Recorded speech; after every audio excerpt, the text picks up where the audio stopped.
Il y a un moment qui brise quelque chose en toi que le chagrin d'amour ordinaire n'atteint jamais. Le moment où tu comprends que la personne que tu aimais n'est pas simplement partie, elle en a choisi une autre, délibérément, spécifiquement. Pendant que tu étais encore là, encore investi, encore présent avec tout ce que tu avais à donner, cette personne était déjà en train de faire un autre choix. Et ce détail-là change tout parce que c'était pas seulement une fin.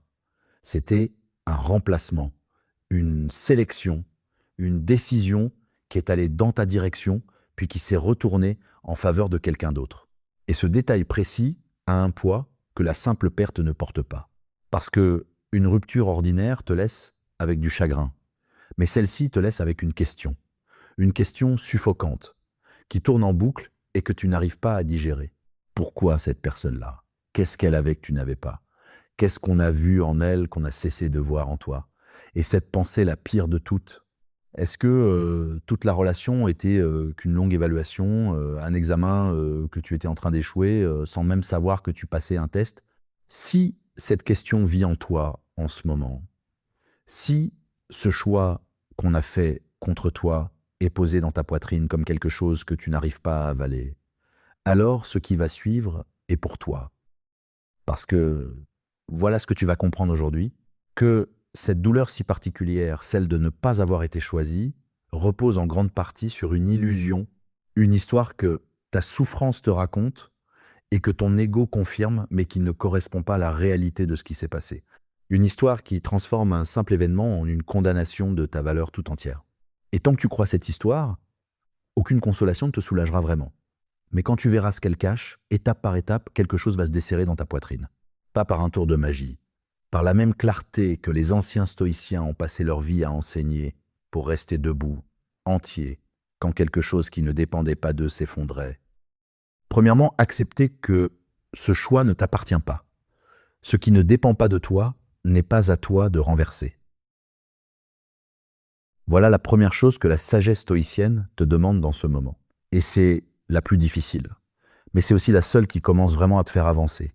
Elle te demande d'accepter que ce choix leur appartient, entièrement, sans appel, sans le débat intérieur qui essaye sans cesse de rouvrir le verdict, sans cet espoir tenace qui te souffle que si seulement ils avaient eu plus d'informations, plus de temps, plus d'occasions de voir la meilleure version de toi, alors le choix aurait été différent. Et voilà ce qu'on va comprendre dans cette section. Pourquoi ce choix ne t'appartient pas et ne t'a jamais appartenu? Pourquoi c'est pas le choix lui-même qui te fait souffrir, mais ta résistance à ce choix? Et pourquoi accepter n'a rien à voir avec se résigner ou étouffer sa douleur? Commençons par le principe le plus fondamental de toute la pensée stoïcienne. Il y a ce qui dépend de toi et il y a ce qui dépend pas de toi. Et tout commence par savoir distinguer les deux. Suis bien, parce que c'est la fondation sur laquelle repose tout le reste. Épictète, qui était né esclave avant de devenir l'un des plus grands maîtres stoïciens, enseignait ça comme le tout premier principe de la liberté. Certaines choses sont en notre pouvoir, d'autres ne le sont pas. Et l'essentiel de notre souffrance vient de ce qu'on confond les deux. On s'épuise à vouloir contrôler ce qui nous échappe et on néglige le seul territoire sur lequel on a vraiment du pouvoir. Or, les choix des autres font partie, justement, de ce qui ne dépend pas de toi. Et c'est dur à entendre, parce qu'on voudrait croire le contraire. On voudrait croire que, par assez d'amour, assez d'efforts, assez de patience, on peut influencer ce que l'autre ressent et décide. Mais c'est une illusion. Les sentiments d'une personne, ses attirances, ses décisions lui appartiennent en propre. Ils naissent de son histoire, de ses peurs, de son stade de développement, de tout un monde intérieur sur lequel tu n'as aucune prise. Leur choix de quelqu'un d'autre ne dépendait pas de toi, il n'en a jamais dépendu, et continuer à le traiter comme quelque chose que tu pourrais discuter, renverser ou plaider sans fin dans ta tête, c'est te battre contre un mur qui ne bougera pas. Laisse-moi te montrer ça avec quelque chose de très concret. Pense à la différence entre le temps qu'il fait et la façon dont tu t'habilles. Le temps qu'il fait ne dépend pas de toi. Tu peux vouloir du soleil de toutes tes forces, supplier le ciel, te mettre en colère contre la pluie, ça changera strictement rien. La météo suit ses propres lois, totalement indépendantes de tes désirs. Si tu passes ta journée à enrager contre la pluie, tu ne fais qu'une chose. Tu ajoutes ta propre souffrance à une situation que tu ne peux pas changer. En revanche, la façon dont tu y réponds, elle, dépend entièrement de toi. Prendre un parapluie, choisir des vêtements adaptés, décider de ton humeur malgré le ciel gris, ça c'est ton territoire. Et la personne sage ne perd pas son énergie à maudire la pluie. Elle l'accepte comme un fait et elle concentre toute son attention sur sa réponse. Le choix de la personne que tu aimais, c'est la météo. Tu ne peux pas le changer en le voulant très fort. Tu ne peux pas le renverser en rejouant la scène 1000 fois dans ta tête. Il est ce qu'il est, un fait. Et toute l'énergie que tu dépenses à vouloir le défaire est de l'énergie jetée contre la pluie. Et c'est là qu'arrive la vérité la plus importante et la plus libératrice de cette section. C'est pas leur choix qui te fait souffrir, c'est ta résistance à leur choix. Suis bien parce que c'est une distinction qui change tout. On croit naturellement que c'est la décision de l'autre qui nous déchire, mais regarde de plus près. La décision, elle, est déjà prise. Elle est figée dans le passé. Elle ne bouge plus. Ce qui te déchire, en réalité, c'est le combat que tu mènes à l'intérieur contre cette réalité déjà accomplie. C'est ton refus de l'accepter. C'est cette part de toi qui revient sans cesse plaider, contester, espérer un autre verdict. Et résister à ce qui est déjà vrai, c'est la chose la plus coûteuse au monde sur laquelle un être humain puisse dépenser son énergie. Parce que tu te bats contre quelque chose qui ne peut pas changer. Chaque pensée qui recommence le procès, chaque pourquoi, chaque et si, c'est de la force vitale dépensée sur un terrain qui ne te rendra jamais rien. Tu te vides pour défaire l'indéfaisable. Laisse-moi te montrer ça avec une autre image, très parlante. Pense à quelqu'un qui se débat dans des sables mouvants.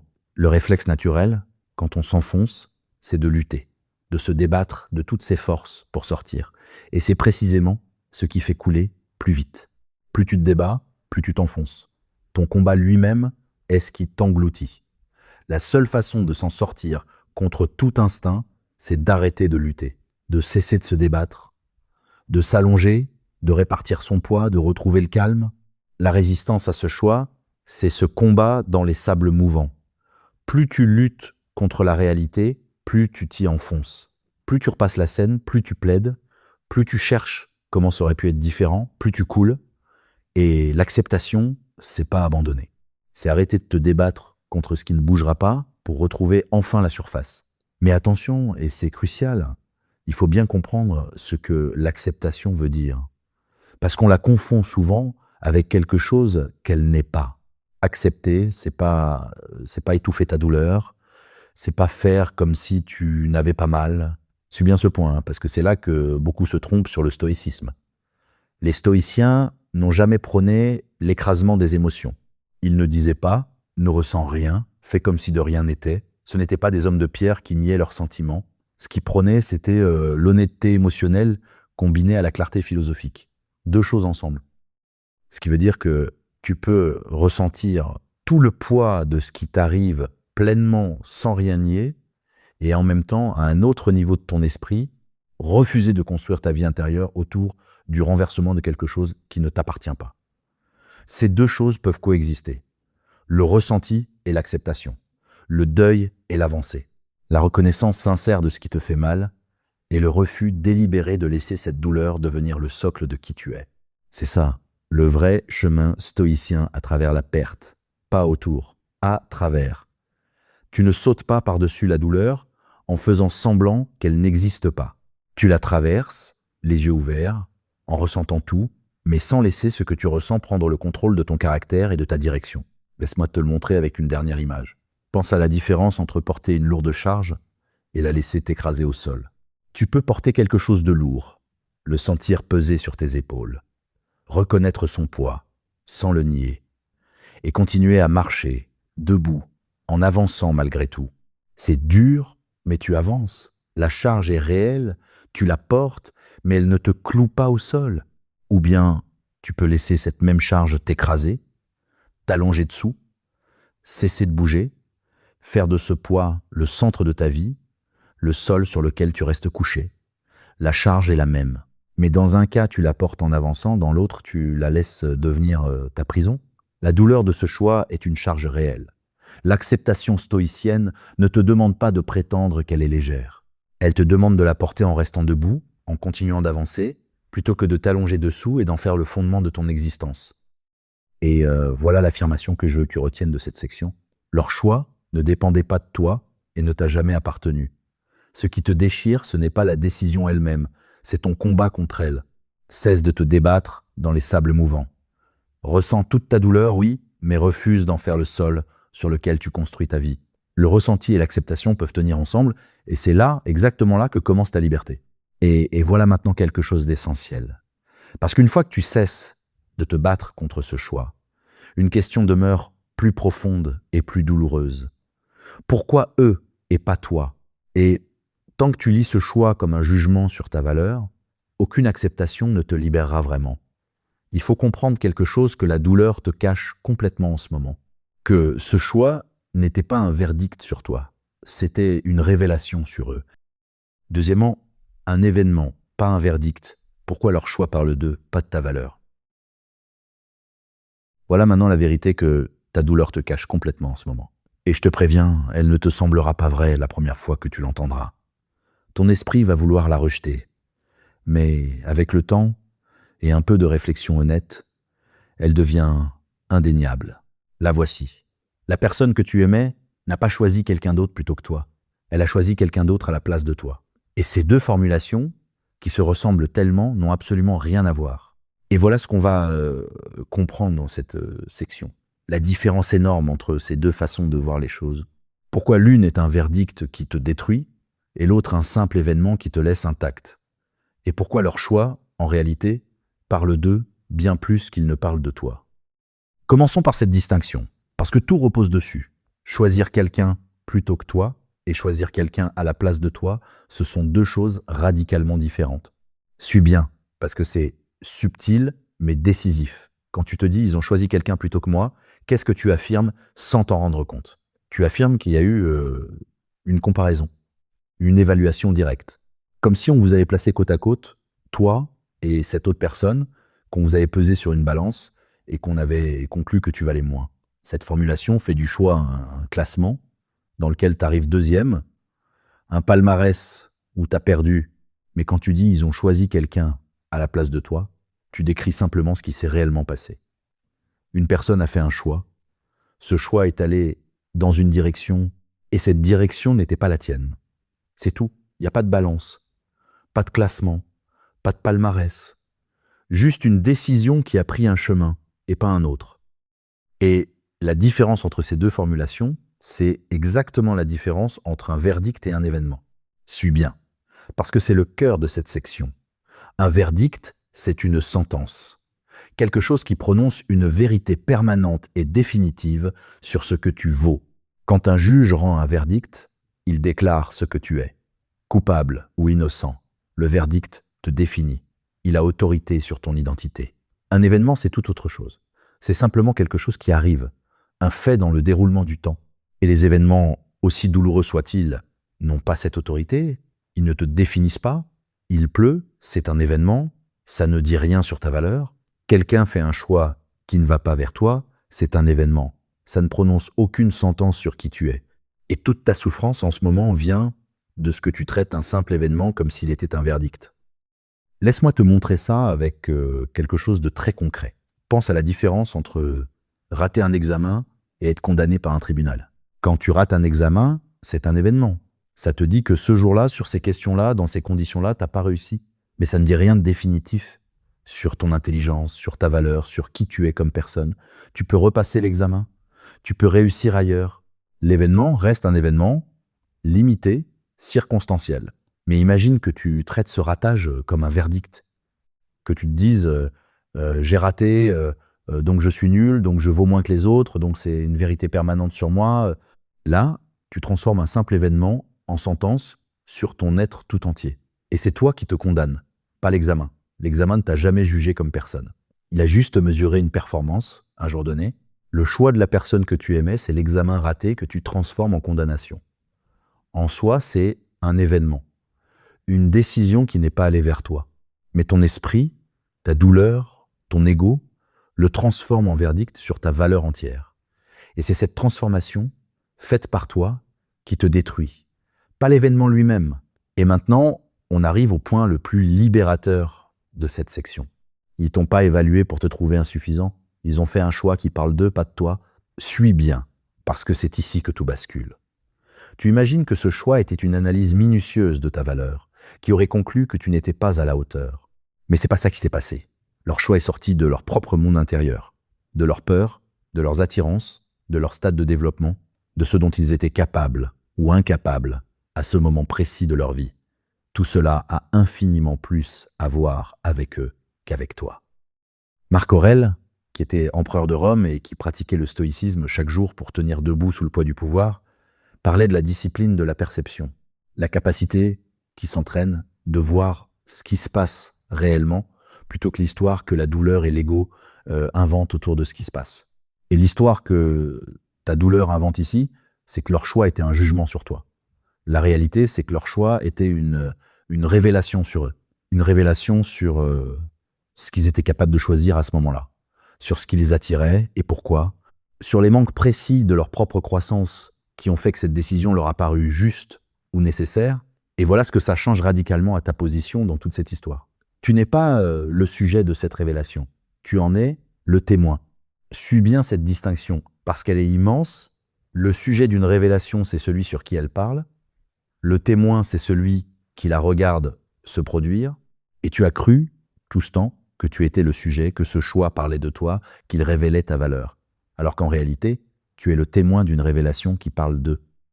Laisse-moi te montrer ça avec une image précise. Pense à quelqu'un qui se tient dans une salle de tribunal. Tu peux être assis dans cette salle de deux façons très différentes. Soit tu es l'accusé, au banc, et c'est ta vie qui se joue, ta valeur qui est en jugement, soit tu es simplement un témoin présent dans la salle, qui observe un procès qui te concerne pas directement, qui parle de quelqu'un d'autre. Tu as vécu ce choix comme si tu étais l'accusé, comme si on jugeait ta valeur et qu'on t'avait déclaré insuffisant. Mais tu n'étais jamais l'accusé. Tu étais le témoin d'une décision qui parlait d'eux. Et le témoin qui comprend ça, qui voit clairement que les choix d'une autre personne dans sa propre vie sont des informations sur elle et non des sentences sur lui. C'est un témoin qui peut se lever et quitter la salle d'audience avec son sens de lui-même entièrement intact. Parce qu'il n'a jamais été jugé, il a juste assisté à quelque chose qui concernait quelqu'un d'autre. Et c'est exactement ça que la sagesse stoïcienne te propose. Quitter ce tribunal où tu t'étais condamné toi-même. Comprendre que tu n'as jamais été l'accusé et sortir debout, entier, ta valeur intacte. Maintenant, je veux être honnête avec toi sur une chose. Parce que le but n'est pas de te raconter une histoire pour te consoler. Voir leur choix comme une révélation sur eux ne veut pas dire les diaboliser ni te flatter aveuglément. Suis bien, parce que c'est important pour que ce recadrage soit solide et pas juste un pansement. Dire que leur choix parle d'eux, c'est pas dire qu'ils sont mauvais et que t'es parfait. C'est pas inverser le procès pour te déclarer vainqueur et les condamner à ta place. Ça, ce serait juste refaire la même erreur dans l'autre sens, rejouer le tribunal en changeant l'accusé. Voir clairement, c'est plus sobre que ça. C'est simplement reconnaître que chaque personne fait ses choix à partir de là où elle en est, avec ce qu'elle a selon qui elle est à ce moment-là. Leurs décisions révèlent leur monde intérieur, leurs limites, leurs besoins du moment. Ni plus, ni moins. Tu n'as pas besoin d'en faire des méchants pour cesser de te traiter, toi, comme un coupable. Tu as juste besoin de remettre chaque chose à sa place, leur choix dans leur monde, ta valeur, dans le tien, intacte. Et voilà l'affirmation que je veux que tu retiennes de cette section. Ils n'ont pas choisi quelqu'un plutôt que toi. Ils ont choisi quelqu'un à la place de toi. L'un est un verdict, l'autre un simple événement. Et un événement, aussi douloureux soit-il, n'a pas le pouvoir de te définir. Leur choix était une révélation sur eux. Tu n'en es pas l'accusé. Tu en es le témoin. Et le témoin peut quitter la salle, debout, sa valeur entière. Et voilà maintenant quelque chose d'essentiel. Parce que comprendre tout ça dans ta tête est une chose, mais le vivre, jour après jour, en est une autre. Lâcher prise ne se décide pas en un instant, par une grande résolution héroïque.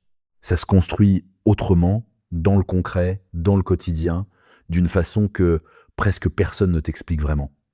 Troisièmement, ce que lâcher prise veut dire vraiment 1000 petites décisions et l'espace que la perte libère. Voilà ce que personne ne t'explique vraiment sur le lâcher-prise. On t'en parle comme d'un grand moment, une décision héroïque, un instant où d'un coup tu tournes la page, tu te libères et c'est fini. Et c'est précisément pour ça que tu as l'impression d'échouer, parce que tu attends ce grand moment qui ne vient jamais Tu attends de te réveiller un matin enfin libre, et à la place, tu te réveilles avec la même douleur. Alors tu te dis que tu n'y arrives pas, que tu es faible, que tu es bloqué. Mais le problème n'est pas toi. Le problème, c'est que tu te trompes complètement sur ce qu'est le lâcher-prise.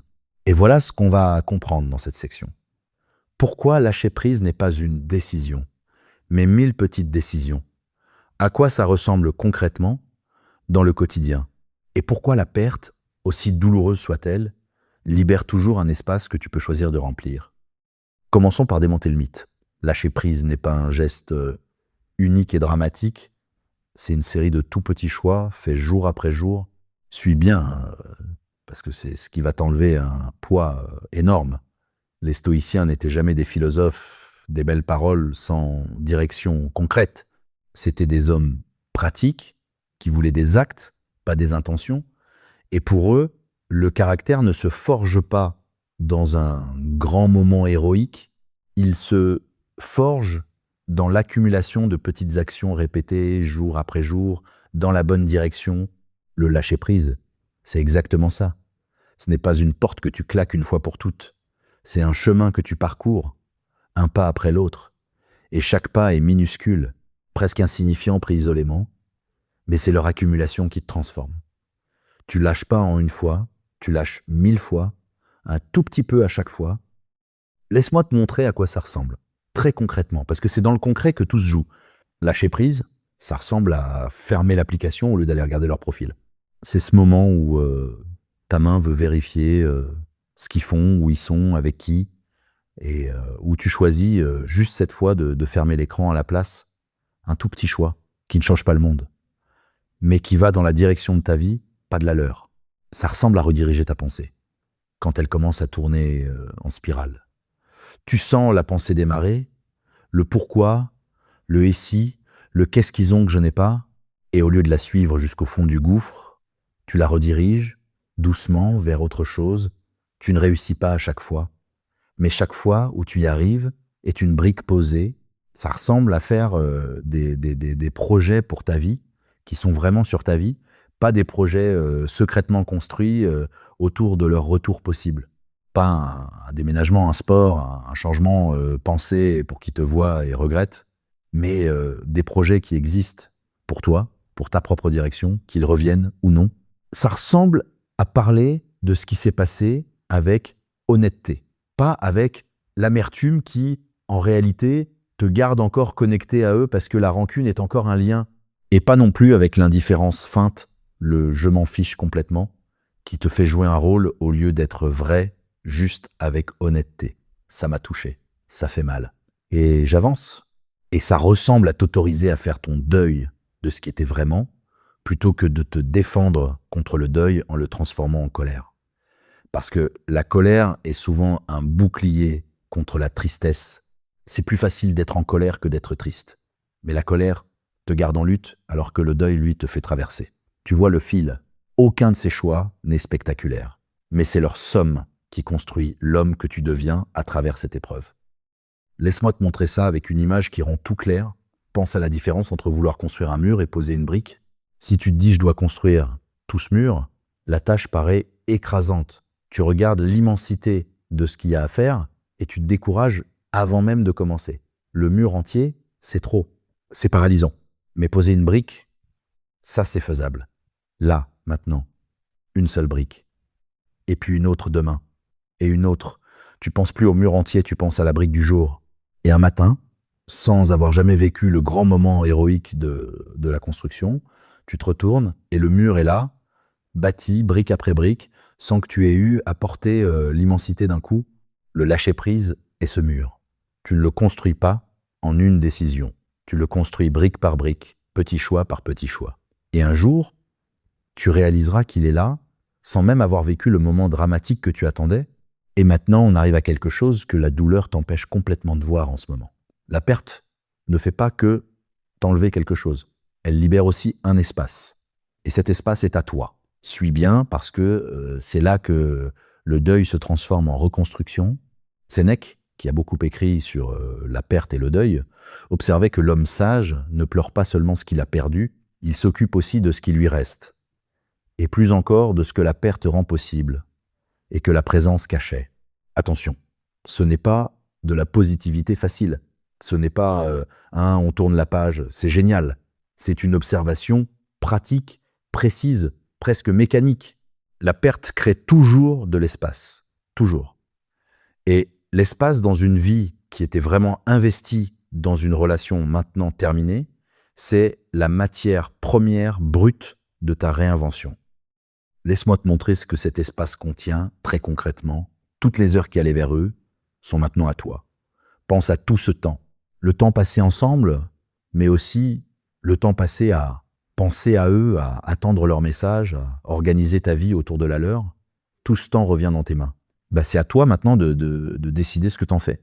Toute l'énergie qui était organisée autour de la relation est maintenant à toi, cette énergie mentale, émotionnelle, qui était entièrement mobilisée par la connexion, par sa gestion, par ses hauts et ses bas. Elle est libre désormais, disponible pour autre chose.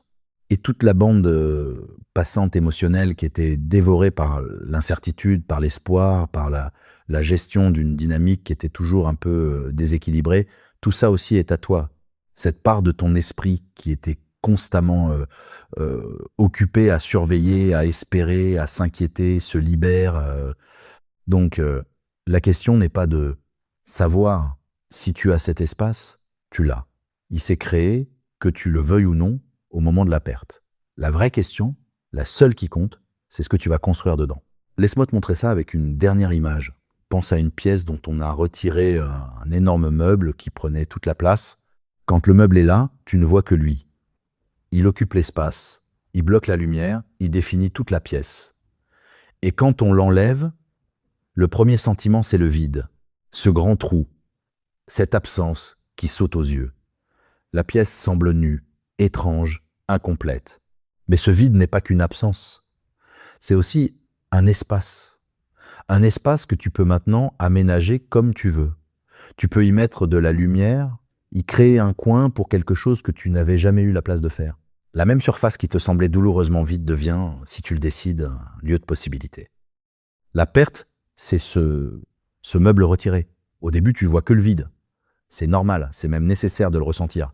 Mais ce vide est aussi un espace. Est-ce que tu choisis d'y construire, jour après jour, choix après choix? C'est exactement ça, le vrai visage du lâcher-prise. Et voilà l'affirmation que je veux que tu retiennes de cette section. Lâcher-prise n'est pas une décision héroïque, c'est 1000 petites décisions quotidiennes. Tu ne construis pas le mur d'un coup, tu poses une brique à la fois. Et la perte qui t'a vidé t'a aussi libéré un espace. Le temps, l'énergie, l'attention qui allait vers eux sont à toi désormais. La seule question qui compte, c'est ce que tu vas bâtir dedans. Et voilà maintenant quelque chose d'essentiel. Parce qu'il existe une forme particulière de cette douleur, plus lourde que les autres. Celle que tu portes si tu as vu les signes venir, si tu les as lus correctement et si tu es resté quand même... Cette voix qui te dit que tu aurais dû partir, que tu aurais dû te protéger, que tu aurais dû voir. Et cette auto-accusation est parfois plus destructrice que la perte elle-même, il faut la regarder en face. Quatrièmement, la douleur d'avoir vu venir les signes et d'être resté quand même, pourquoi c'était pas une faiblesse? Voilà la forme la plus douloureuse que peut prendre cette épreuve. Celle où tu as vu venir les choses, où les signes étaient là et où tu les as lus correctement et où tu es resté quand même... Cette voix qui te dit, au fond, qu'une partie de toi savait que la connexion n'était pas aussi mutuelle que tu la faisais paraître, savait que tu portais plus que ta part et qui, malgré ce savoir, a choisi d'investir plus au lieu de moins. Parce que quelque part, sous cette connaissance, il y avait l'espoir que ton investissement finirait par faire pencher la balance. Et voilà ce qu'on va comprendre dans cette section. Pourquoi cette version-là de l'épreuve fait doublement mal? Pourquoi l'auto-accusation qui en découle est parfois plus destructrice que la perte elle-même? Et pourquoi, contrairement à ce que tu crois, être resté n'était pas une faiblesse de caractère? Commençons par nommer cette souffrance supplémentaire, parce qu'elle est réelle et mérite d'être regardée en face. Il y a la douleur de la perte, et il y a par-dessus la douleur d'avoir su et d'être resté quand même. Suis bien, parce que c'est une couche de souffrance qu'on passe souvent sous silence. Quand tu n'as rien vu venir, la perte te frappe, mais au moins elle ne s'accompagne pas de reproches. Tu pouvais difficilement faire autrement. Mais quand tu as vu les signes, quand une part de toi savait, alors une deuxième douleur s'ajoute à la première. Une voix calme, intérieure, qui t'accuse. Tu aurais pu partir le premier. Tu aurais pu te protéger. Tu aurais pu lire la situation et faire un autre choix. Pourquoi es-tu resté? Et cette auto-accusation est l'un des morceaux les plus courants et les plus destructeurs de l'après.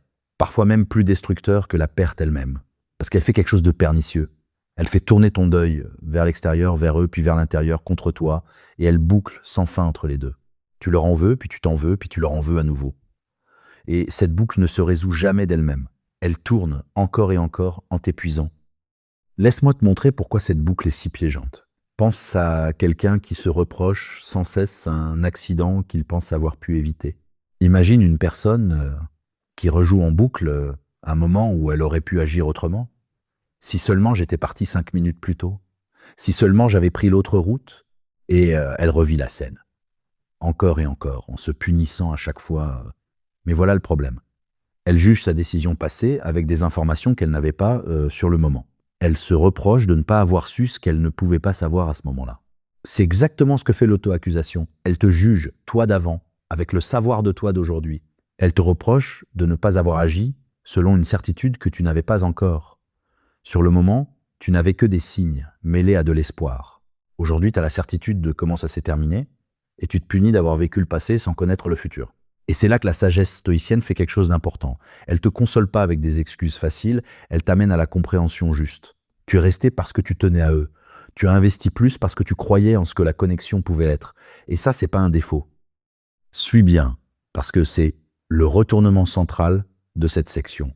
Regarde honnêtement pourquoi tu es resté. Tu n'es pas resté par bêtise. Tu n'es pas resté par faiblesse. Tu es resté parce que tu tenais sincèrement à cette personne. Tu as investi davantage parce que tu croyais vraiment en la possibilité de ce que cette relation pouvait devenir. Tu as vu les signes et tu es resté quand même parce que tu as choisi d'espérer. Et la capacité d'espérer n'est pas un défaut de caractère. C'est l'une des choses les plus profondément humaines qui existent. C'est ce qui fait qu'on aime, qu'on construit, qu'on s'engage. Une personne incapable d'espérer ne serait pas plus sage. Elle serait simplement plus fermée, plus froide, plus pauvre, intérieurement. Ton espoir n'était pas ta faiblesse. C'était la preuve de ta capacité à aimer pleinement. Laisse-moi te montrer ça avec une image qui change la perspective. Pense à la différence entre un jardinier qui arrose une plante fragile et quelqu'un qu'on traiterait de naïf. Un jardinier qui voit une plante en difficulté ne l'abandonne pas au premier signe de faiblesse, il l'arrose. Il en prend soin. Il lui donne plus d'attention, dans l'espoir qu'elle reprenne. Et parfois, la plante repart, et parfois non. Mais dirais-tu de ce jardinier qu'il est faible ou bête parce qu'il a essayé de sauver sa plante? Non. Tu dirais qu'il a du cœur, qu'il a fait ce que fait quelqu'un qui prend soin des choses. Tu étais ce jardinier, tu as vu la plante en difficulté, et tu as continué à l'arroser, à espérer qu'elle reparte. Ce n'est pas de la naïveté, c'est du soin. Et le soin n'est jamais une faute en soi. Mais, et c'est ici que la sagesse devient précise, il faut nommer honnêtement où était la véritable erreur, s'il y en a eu une. L'erreur n'était pas de trop tenir. Elle était de ne pas accompagner ce soin d'une vision claire, suis bien, parce que c'est une nuance essentielle. Le problème n'a jamais été que tu aies trop aimé, trop investi, trop tenu. Aimer généreusement n'est pas une erreur. L'erreur, s'il y en a une, c'est de ne pas avoir accompagné cet amour de la discipline stoïcienne, de la vision claire. C'est à dire la capacité à évaluer ce qui est réellement présent plutôt que ce que tu espères voir se développer. Tu vois la différence? D'un côté, il y a ce qui est réellement là, devant toi, maintenant. De l'autre, il y a ce que tu espères qui va naître, grandir, se transformer. Et la vision claire, c'est savoir distinguer les deux. Continuer à aimer pleinement, oui, mais sans confondre ce que tu donnes avec ce qui t'est réellement rendu, sans prendre ton espoir pour la réalité. Et voilà la bonne nouvelle, celle qui transforme toute cette douleur en quelque chose d'utile. Cette vision claire est une compétence. Et elle s'apprend. Et cette épreuve est peut-être le professeur le plus efficace que tu auras jamais. Suis bien, parce que c'est là que ta souffrance prend un sens. La vision claire n'est pas un don que certains ont et d'autres pas. C'est une compétence qui se construit par l'expérience. Et l'expérience la plus efficace pour l'apprendre, c'est précisément ce genre d'épreuve. Aussi douloureuse soit-elle, elle t'enseigne, dans ta chair, à voir ce qui est plutôt que ce que tu espères. Donc cette douleur n'est pas qu'une perte, c'est aussi un apprentissage. Tu es en train de développer au prix fort une une capacité qui te servira toute ta vie. La capacité de continuer à aimer généreusement, à t'investir pleinement, tout en gardant les yeux ouverts sur ce qui t'est réellement offert en retour. Laisse-moi te montrer ce que ça produit avec une dernière image. Pense à la différence entre quelqu'un qui, après s'être brûlé, ne s'approche plus jamais du feu et quelqu'un qui apprend à cuisiner. Le premier a tiré de sa brûlure une leçon de peur. Le feu fait mal, donc je ne m'en approche plus, et il vivra protégé mais privé de tout ce que le feu permet, de la chaleur, de la cuisine, de la lumière. Le second a tiré de sa brûlure une leçon de maîtrise. Le feu peut brûler, donc j'apprends à le manier, et il devient capable d'utiliser le feu pleinement, sans se brûler, parce qu'il a appris à voir clairement comment il fonctionne. Il fuit pas le feu, il le comprend. Cette épreuve peut faire de toi l'un ou l'autre. Soit quelqu'un qui fuit désormais l'amour par peur d'être encore blessé, soit quelqu'un qui apprend à aimer avec clairvoyance, à s'investir tout en voyant juste. Et la personne qui sort de là avec cette double capacité, aimer pleinement et voir clairement en même temps, ne se retrouvera plus jamais dans cette position précise. Pas parce qu'elle est devenue méfiante, mais parce qu'elle est devenue sage. Et voilà l'affirmation que je veux que tu retiennes de cette section. Tu n'es pas resté par faiblesse. Tu es resté parce que tu savais aimer et espérer, et ce sont deux des plus belles choses qui soient.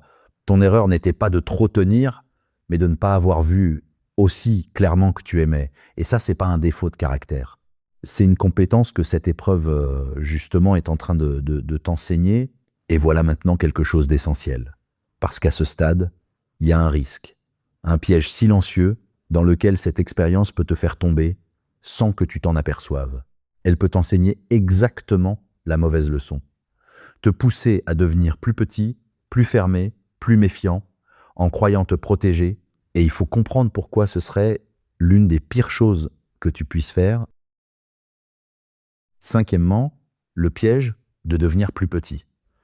Pourquoi la vraie réponse est de devenir plus, pas moins. Voilà le piège le plus silencieux de toute cette épreuve. Et je veux être direct avec toi sur quelque chose que la plupart des contenus sur la guérison évitent parce que c'est inconfortable. Cette expérience, si tu n'y prends pas garde, peut produire une version de toi plus petite et plus fermée que celle qui y est entrée. Le danger précis de voir quelqu'un en choisir un autre, c'est que ça t'enseigne la mauvaise leçon.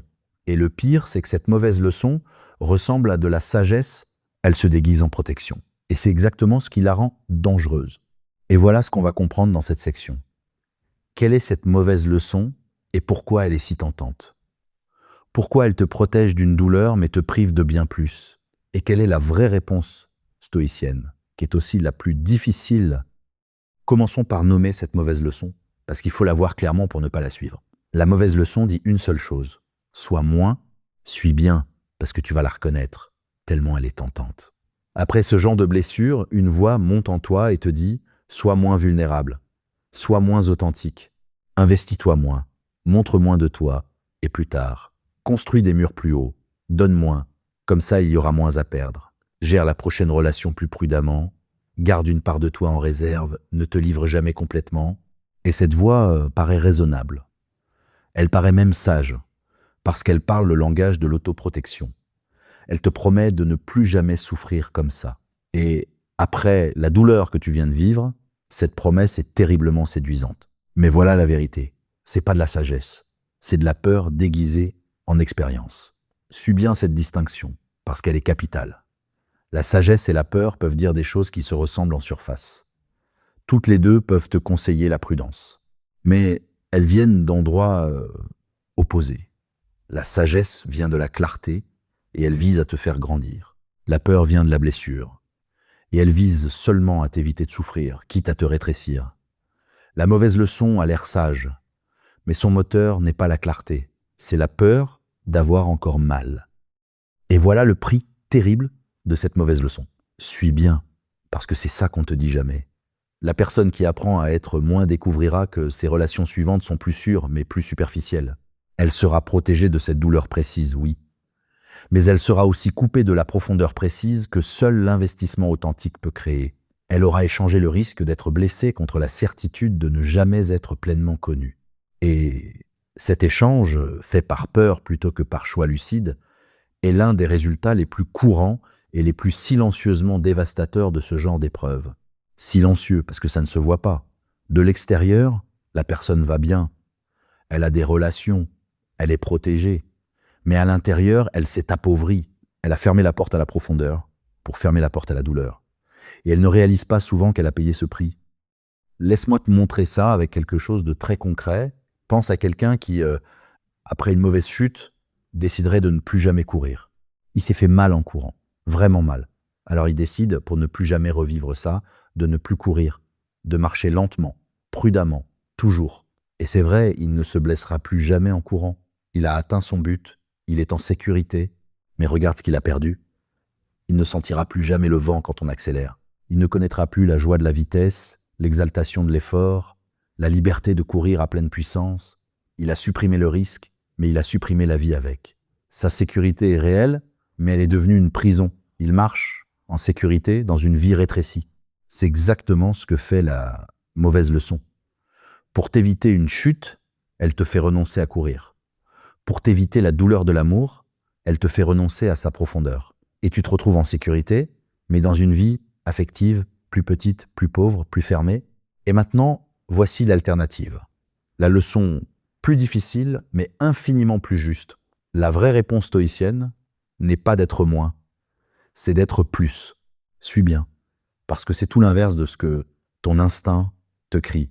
La sagesse ne te demande pas de te rétrécir pour te protéger, elle te demande de devenir plus. Mais attention, pas plus de la mauvaise manière, pas plus accommodant, pas plus investi dans quelqu'un qui n'a pas montré que cet investissement était justifié. Être plus, ça veut dire autre chose. Plus authentiquement toi-même, plus honnête, plus clair sur tes valeurs et tes exigences, plus disposé à exprimer ta vraie perspective, plutôt que la version gérée et prudente de toi, plus présent dans ta propre vie, de sorte que ce que tu apportes à une relation soit le débordement d'une plénitude réelle, et non la quête désespérée pour combler un manque. Tu vois la différence avec la mauvaise leçon. La mauvaise leçon te dit de te fermer pour ne pas être blessé. La vraie réponse te dit de devenir si plein, si solide, si ancré en toi-même, que tu peux te livrer pleinement sans que ta valeur dépende du résultat. Laisse-moi te montrer cette différence avec une image précise, une image qui est au cœur de toute la pensée stoïcienne. Pense à la différence entre construire des murs et construire une citadelle intérieure. Celui qui construit des murs se coupe du monde. Ces murs le protègent, mais ils l'enferment aussi. Plus il monte ses murs hauts, plus il est seul à l'intérieur. Il ne peut plus rien laisser entrer, ni la douleur, ni la connexion, ni l'amour. Sa protection est sa prison. Il a confondu se protéger avec se couper. Celui qui construit une citadelle intérieure fait quelque chose de complètement différent. La citadelle, c'est pas un mur qui exclut le monde. C'est un sanctuaire intérieur, un noyau de caractère si solide, si stable, qui lui permet justement de s'engager pleinement avec le monde. Parce qu'il sait que son fondement, lui, est inviolable. Il peut aimer, se livrer, prendre des risques, s'ouvrir, parce qu'aucun résultat extérieur, aussi douloureux soit-il, ne peut atteindre le socle au plus profond de lui. Tu vois la différence énorme. Les murs te protègent en te coupant de la vie, la citadelle te protège en te rendant assez solide pour vivre pleinement, l'un te ferme, l'autre te libère. Et c'est ça que les stoïciens construisaient en eux. Pas des murs contre le monde, mais une citadelle qui leur permettait d'affronter le monde sans crainte. Et c'est précisément ça que cette épreuve te donne l'occasion de bâtir. Suis bien, parce que c'est là que ta douleur devient une force. Cette expérience peut faire de toi l'homme qui construit des murs, méfiant, fermé, appauvri, ou elle peut faire de toi l'homme qui construit sa citadelle intérieure, ancré, solide, capable de s'engager pleinement parce que sa valeur ne dépend plus de personne. Le premier sort de l'épreuve diminué, le second en sort agrandi. Le premier a appris la peur, le second a appris la force. Et la différence entre les deux ne tient pas à ce qui leur est arrivé, c'est la même blessure. Elle tient à la leçon qu'ils en ont tirée, à ce qu'ils ont choisi de construire à partir de la même douleur. Et c'est l'homme qui sort de là plus lui-même, plus clair, plus ancré, plus authentiquement maître de lui, qui vaut la peine d'être devenu. C'est l'homme que cette épreuve est capable de produire, si tu refuses la facilité de la peur. Et Voilà l'affirmation que je veux que tu retiennes de cette section. Cette épreuve va essayer de t'enseigner à être moins. Refuse cette leçon. Elle a l'air sage, mais c'est de la peur déguisée. La vraie réponse est de devenir plus. Pas plus fermé, mais plus entier. Ne construis pas des murs qui t'enferment. Construis une citadelle intérieure, si solide, que tu pourras de nouveau aimer pleinement, sans que ta valeur dépende jamais du résultat. Et voilà maintenant la dernière chose qu'on va explorer ensemble. Parce qu'au fond de toute cette épreuve, il y a une seule racine. Tu as laissé leur regard devenir le miroir de ta valeur. Et tant que ce miroir reste entre leurs mains, tu resteras à la merci de leur choix. Il est temps de reprendre ce miroir, de le tenir toi-même, et de situer ta valeur là où plus personne ne pourra jamais te l'enlever. Sixièmement, reprendre le miroir. Localiser ta valeur là où personne ne peut te l'enlever. On arrive au bout de ce chemin, et voilà la dernière chose, la plus importante, celle que toute la sagesse stoïcienne voudrait que tu emportes avec toi de l'autre côté de cette perte. Ils ont choisi quelqu'un d'autre. Ce choix était le leur. Il est fait. Il leur appartient entièrement. Et toi, la personne qu'ils ont choisi de ne pas choisir, tu n'es en rien diminué par cette décision. Pas de façon réelle, pas de façon durable, pas de façon vraie. Tu es exactement celui que tu étais avant qu'ils l'apprennent. Et voilà ce qu'on va comprendre dans cette dernière section. Pourquoi ce choix ne t'a en réalité rien enlevé? Pourquoi il t'a seulement semblé le faire? Et comment reprendre le miroir dans lequel tu avais placé ta valeur pour la situer là où plus personne ne pourra jamais te l'atteindre? Commençons par cette vérité, qui est le cœur de toute la sagesse stoïcienne sur la valeur. Leur choix ne t'a rien enlevé de réel. Tu es resté exactement le même. Suis bien, parce que c'est plus profond qu'une simple consolation. Réfléchis honnêtement. Qu'est-ce qui te constituait vraiment avant ce choix? Ton caractère, ta capacité à aimer pleinement, à t'investir sincèrement. Cette combinaison unique, irremplaçable de qui tu es, que personne d'autre sur Terre ne peut reproduire. Toutes ces choses étaient là avant leur décision. Et après leur décision, regarde, elles sont toujours là, ton caractère n'a pas changé, ta capacité à aimer n'a pas disparu, ce que tu es de plus profond et de plus vrai est resté exactement intact. Leur choix s'est passé entièrement dans leur monde à eux. Il n'a pas pénétré dans le tien pour y retirer quoi que ce soit. Tu es sorti de cette histoire avec tout ce que tu avais en y entrant. Alors pourquoi as-tu l'impression d'avoir perdu une part de toi? Voilà la vraie question. Et la réponse est essentielle. Ça t'a semblé t'enlever quelque chose parce que tu utilisais leur choix comme miroir de ta propre valeur. Suis bien, parce que c'est ici que se dénoue tout le nœud. Tout ce temps, sans t'en rendre compte, tu avais fait du fait d'être choisi par eux le reflet de ta valeur. Tu te regardais à travers leurs yeux. Tu mesurais ce que tu valais à l'aune de leur désir pour toi. Tant qu'ils te choisissaient, tu te sentais de valeur. Le jour où ils ont choisi quelqu'un d'autre, le miroir t'a renvoyé une image de toi diminuée. Mais ce miroir n'a jamais dit la vérité sur toi, parce que c'était un miroir emprunté. Laisse-moi te montrer ça avec une image précise. Pense à la différence entre une source de lumière et un miroir. Un miroir ne produit aucune lumière qui lui soit propre. Il ne fait que refléter celle qu'il reçoit. Mets-le dans une pièce bien éclairée, il brille. Mets-le dans le noir, il devient terne, sombre, comme s'il n'avait plus aucune lumière. Mais le miroir n'a jamais eu de lumière à lui. Il dépendait entièrement de ce qu'on projetait dessus. Sa brillance n'était jamais la sienne. Quand tu mesures ta valeur au regard de quelqu'un d'autre, tu te traites comme ce miroir. Tant qu'ils projettent leur lumière sur toi, tu te sens lumineux. Et dès qu'ils détournent cette lumière, tu te crois éteint.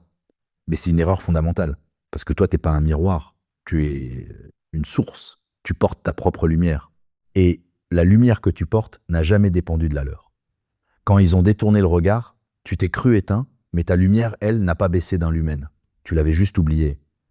Parce que tu regardais le mauvais miroir. Et voilà ce que la sagesse stoïcienne te demande de faire, concrètement. Reprends le miroir. Cesse de le laisser entre leurs mains.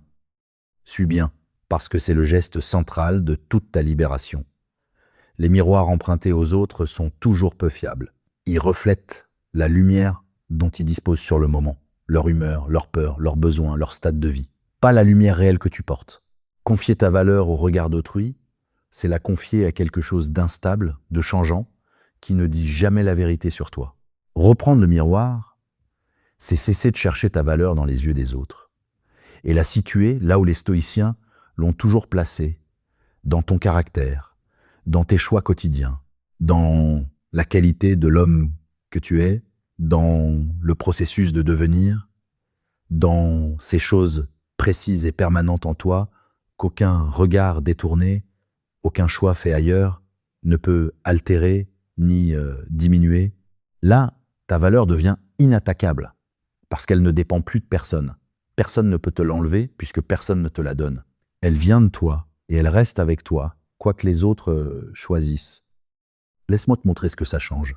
Avec une dernière image, pense à la différence entre un trésor dont la valeur dépend de ce qu'on en dit et un trésor dont la valeur est dans sa nature même.